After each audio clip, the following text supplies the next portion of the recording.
You're listening to certified financial planner Doug Goldstein, host of the Goldstein on Gelt Show, www.goldsteinongelt.com.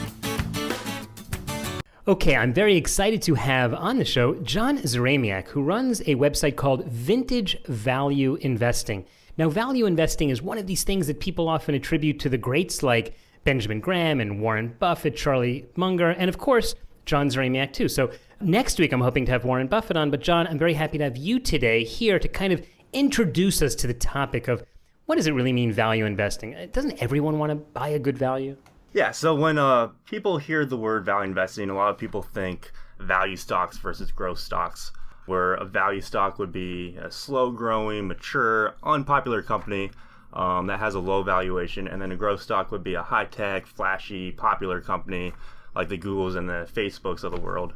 But in reality, that's really a distortion of what true value investing really is. So when I say the word value investing, what I'm talking about is what's sometimes called the Graham and Dodd style value investing.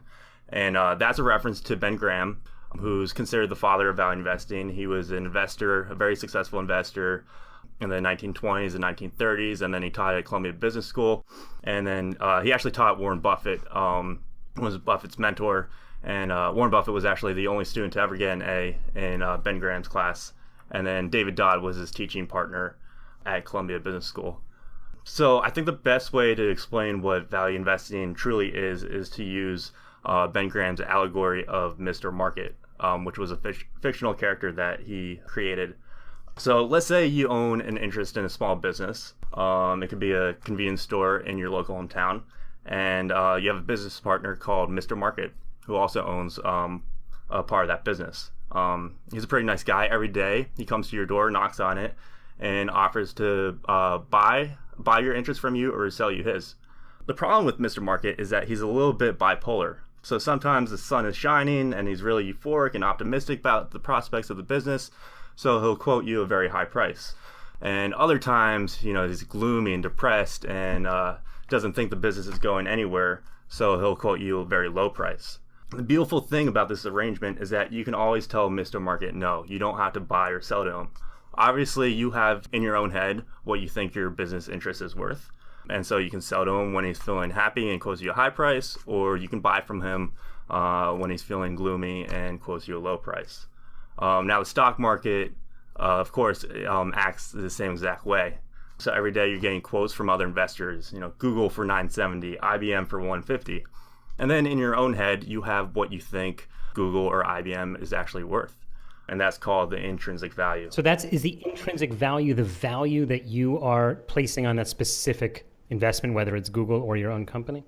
Exactly. And everyone will come up with their own intrinsic value for different stocks. And technically, the definition of intrinsic value is the amount of cash that a business will generate over time. Discounted to the present is the technical way. But the amount of cash or the amount of profits a company makes? Because a lot of companies might generate a lot of cash, but they have to spend it all again. Right. So the amount of cash that an investor would be able to take home out of the company from now into the future. So not exactly the same as, let's say, accounting profits that can be skewed by different accounting treatments. Mm-hmm. And so the core principle of value investing is very simple. It really just comes down to knowing the difference between price and intrinsic value and paying less than the value you receive in return. And every other topic that is part of the value investing philosophy, like margin of safety, for example, that always comes back to that core principle, which is knowing the difference between price and an intrinsic value and then paying less than the value you receive in return. We're talking with John Szramiak from Vintage Value Investing, and I wanted to bring John on to talk about really the basics of what value investing is. John's been explaining to us now that you have to look at the intrinsic value of an asset that you own, like a company or a stock, I guess it could be anything, then see what the market is offering for that, and then you decide, is it worth it to sell it or to buy more, depending on what you think the intrinsic value is. Now, John, there are a lot of ways that people can evaluate the value of a company. And as you said, each person has a different way of modeling intrinsic value. But doesn't that kind of mean that there really is no way to, it's all subjective. If there's no objective measure other than future cash. In fact, you said it's the future cash that the company is going to earn brought back to today's dollars. But, well, for how many years? Is it over the next 6 months or the next 6 years, 60 years? How do you decide? And why isn't there some kind of global agreement on how to determine what the value is of a company? Right. So people often say that stock valuation is as much of an art as it is a science. I don't think I have a good answer to your question. When you're investing in a stock, you are buying or selling to someone. So obviously there's someone on the other side of the trade. So if you think a stock is undervalued, the person selling to you obviously thinks that the stock is overvalued.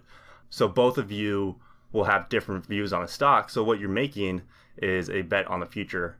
And Why is it a value issue? I just want to understand it, because some people call certain stocks value stocks and other stocks growth stocks. And let's use your example of Google, just because I think it's a good topic. To me, it seems, on first blush, that Google it's all about growth, right? They're trying to grow and, get into a new market. They want to be in the car market soon. That's growth, as opposed to value, which to me would seem like something very old and predictable and boring, because then you can really measure the value. Is it possible to refer to, let's say, a stock like Google as a value stock? Yes, absolutely. For example, Warren Buffett is considered, the world's most famous investor and one of the world's most famous value investors, and he recently bought a ton of Apple stock, which has, always been the prototypical growth, quote unquote, growth stock. So when you come back to the core principle, knowing the difference between price and intrinsic value and paying less than the value you receive in return, when you think about growth stocks versus value stocks, growth will always play a part in the calculation of intrinsic value of a stock, whether it's high growth or low growth. So a high growth stock like Google, obviously other investors know that it's also high growth. So presumably it would have a higher valuation based on its current day earnings, because people think that it will be able to earn even more in the future. So it'll have a higher price, so you'll have to pay more for that growth. So that's why I don't think there's really a dichotomy between value and growth stocks. So really, you would argue that there really is no difference. It just depends how a person looks at it, whether he's buying it because he thinks he's. In fact, what if I had asked you originally the first question, what's a growth stock? What would you have said to that? I would say that the way people define it is as a high-tech, flashy, popular stock. But that's really just not a good way to look at it. And when I talk about value investing, I'm not talking about, slow growth or, mature companies. I'm talking about the Graham and Dodd style value investing, which is, how the term really should be applied, and the difference between price and intrinsic value. And the reason that value stocks became classified as slow growth or mature, unpopular stocks is that because those stocks tend to have characteristics where price would most often diverge from intrinsic value. So people would be willing to pay less and think that those companies have lower prospects for the future. So there were more opportunities to apply, the Graham and Dodd style value investing versus high-tech, flashy stock. Mm-hmm. So if there is no real definition, how can there be ETFs that are value-based ETFs? Because it seems to me like you're saying that if an investor is real smart like you or Warren Buffett, and I'm using the two of you in the same sentence, you guys would look at a stock. I think he's going to be listening to this interview. You guys would be looking at a stock and making a determination of its value and then compare it to the price. How can well, maybe the question is, do you believe that there are ETFs that can do this because it's based on a fixed algorithm?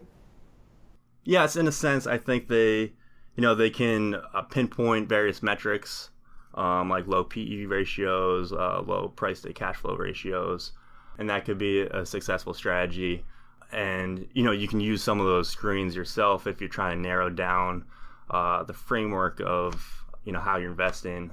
But if you're an investor trying to pick individual stocks, then I think, the best way to look at it is this difference between price and intrinsic value. And so, for example, one of the first stocks that Warren Buffett bought was actually Geico.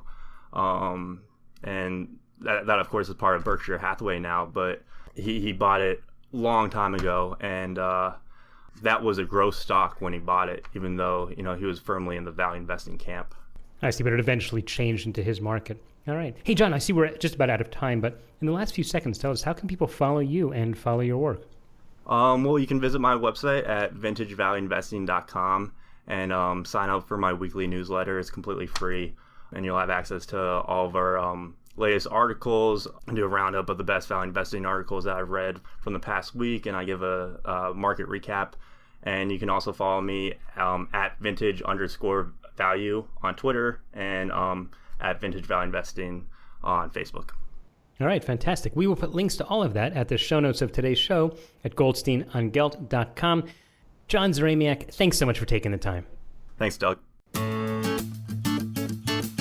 You've been listening to the Goldstein on Gelt Show with money maven Doug Goldstein. Check out all of Doug's money ideas at goldsteinongelt.com. Doug specializes in helping people who live outside the United States handle their U.S. investment accounts. If you have a question that you would like answered on the air or off, contact Doug at his website or send him an email to doug@profile-financial.com.